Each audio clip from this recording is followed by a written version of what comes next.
Assalamualaikum warahmatullahi wabarakatuh. Salam sejahtera untuk kita semua. Perkenalkan kami dari kelompok 2 dengan anggota Andi Muhammad Irfan, Farizi Indra Kasogi, Haris Saktiawan Kasman, Halifar Afisena, dan Yusda Helmani. Di sini saya Farizi Indra Kasogi akan mewakili teman-teman untuk mempresentasikan terkait algoritma clustering. Sebelum memulai apa itu algoritma clustering, kita akan memahami apa itu clustering. Suatu cluster merupakan sekelompok entitas yang memiliki kesamaan dan memiliki perbedaan dengan entitas dari kelompok menurut Everett 1980. Clustering berguna untuk mengelompokkan objek-objek data yang memiliki kemiripan ke dalam satu grup dan yang berbeda dikelompokkan ke dalam grup lainnya. Semakin besar tingkat kemiripannya atau similarity di dalam satu grup dan semakin besar tingkat perbedaan di antara grup, maka semakin baik clustering tersebut, sesuai dengan gambar. Manfaat clustering. Clustering merupakan metode segmentasi data yang sangat berguna dalam prediksi dan analisa masalah bisnis tertentu. Sebagai contoh, segmentasi pasar, marketing, dan pemetaan zonasi wilayah. Identifikasi objek dalam berbagai bidang seperti computer vision dan image processing. Tujuan clustering. Tujuan dari clustering dapat dibedakan menjadi dua, yakni clustering untuk pemahaman dan clustering untuk penggunaan menurut Prasetyo 2012. Clustering pemahaman bertujuan diantaranya adalah bidang biologi, sebagai contoh pengelompokan gen yang memiliki fungsi yang sama. Bidang information retrieval, contohnya adalah web search. Bidang klimatologi, contohnya adalah pengelompokan pola tekanan udara yang berpengaruh pada cuaca. Bidang bisnis, contohnya adalah pengelompokan konsumen yang berpotensi untuk analisa dan strategi pemasaran.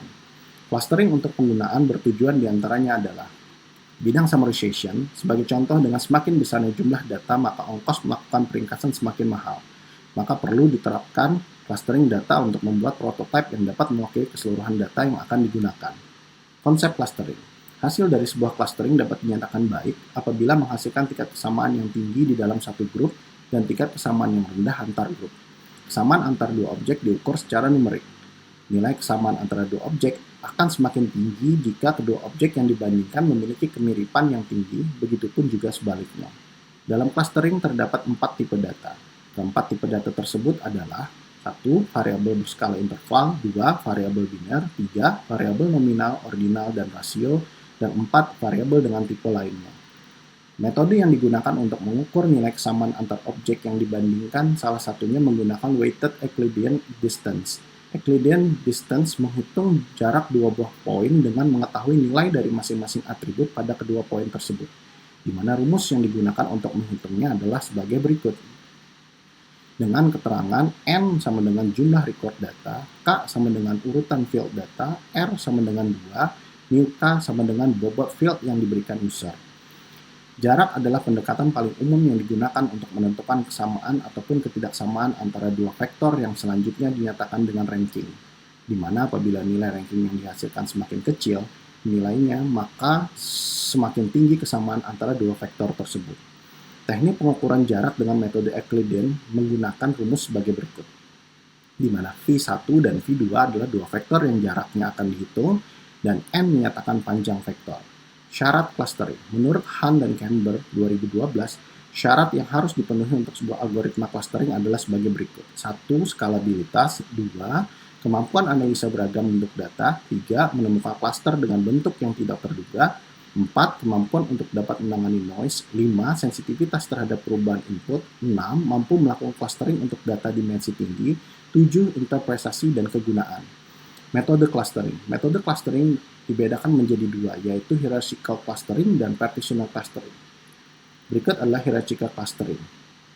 Langkah melakukan hierarchical clustering adalah sebagai berikut. Identifikasi item dengan jarak terdekat, gabungkan item ke dalam satu cluster, hitung jarak antar cluster, dan ulangi lagi dari awal sampai semua terhubung. Partitional clustering yaitu data dikelompokkan ke dalam sejumlah cluster tanpa adanya struktur hierarki antara satu dengan lainnya. Pada metode ini, setiap cluster memiliki titik pusat atau centroid, dan secara umum metode ini bertujuan meminimumkan jarak dari seluruh data ke centroid masing-masing seperti gambar berikut. Metode partitional clustering yang sering digunakan adalah K-means, fuzzy K-means, dan mixture modeling. K-means clustering. K-means clustering ini secara umum dilakukan algoritma dasar sebagai berikut. 1. Tentukan jumlah cluster. 2. Alokasikan data ke dalam cluster secara acak. 3. Hitung centroid dari data yang ada di masing-masing cluster. 4. Alokasikan masing-masing data ke centroid terdekat. 5. Kembali ke tahap sebelumnya apabila masih ada data yang berpindah antar klaster atau apabila ada perubahan nilai centroid. Menentukan centroid pada sebuah data dapat dirumuskan sebagai berikut. Dengan CI sama dengan centroid dari kelas I, min sama dengan nilai terendah data, max sama dengan nilai tertinggi data, dan n sama dengan jumlah. Untuk memahami terkait key-means clustering, kita akan berlanjut dengan contoh kasus, di mana untuk contoh kasus ini pembahasannya akan dilakukan oleh rekan saya, Yusda Helmani. Oke, Assalamualaikum warahmatullahi wabarakatuh. Perkenalkan, nama saya Yusda Helmani. Dari kelompok 2, saya akan melakukan pembahasan contoh kasus yang diberikan oleh Profesor Kusrini. Di sini ada dua nilai mahasiswa dengan NIM 1 sampai 20. Terus untuk MID itu 40% dari nilai akhir, UAS 60% dari nilai akhir. Bahan diskusi diberikan data nilai mentah seperti tampak pada tabel berikut. Ini tabelnya. 2 ditentukan, delta 0,1 diinginkan untuk membagi menjadi 3 kelas C, B, dan A. Tentukan centroid masing-masing kelas, tentukan nilai masing-masing mahasiswa. Oke, next. Hasil diskusi kami di kelompok 2, 1. Penentuan nilai akhir. Penentuan toleransi error delta kali min max, nilai max kurang min. Rumus penentuan centroid yang telah kita ambil dari Prof. Kusrini, persentase dari Prof. Kusrini. Nah, di sini kita mendapatkan nilai hasil akhir, nilai akhir dari nilai mid sama nilai UAS. Mencari centroid dari data mid 1. Di sini kebetulan mencari data mid itu ada 2 kali looping karena nilai error 2,3 belum menjadi 0.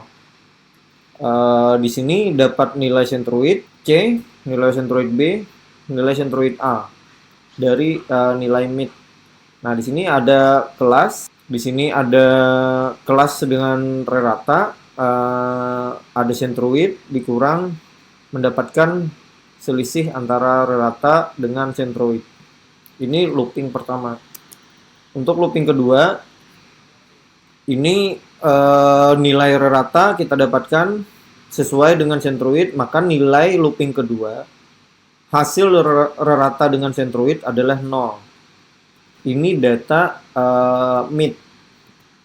Untuk mencari centroid data UAS, data ujian akhir, di sini ada looping 1 yang nilai selisih rata dengan centroid 5,39. Terus untuk looping 2 ini menjadi 0. Nah, di sini mencari centroid data nilai akhir, looping 1 pada data nilai akhir menghasilkan 2,99. Looping kedua itu menghasilkan data 0. Sampai di sini yang bisa saya sampaikan untuk penentuan clustering. Demikian atas nama Yusda Helmani mewakili kelompok 2, saya sampaikan terima kasih.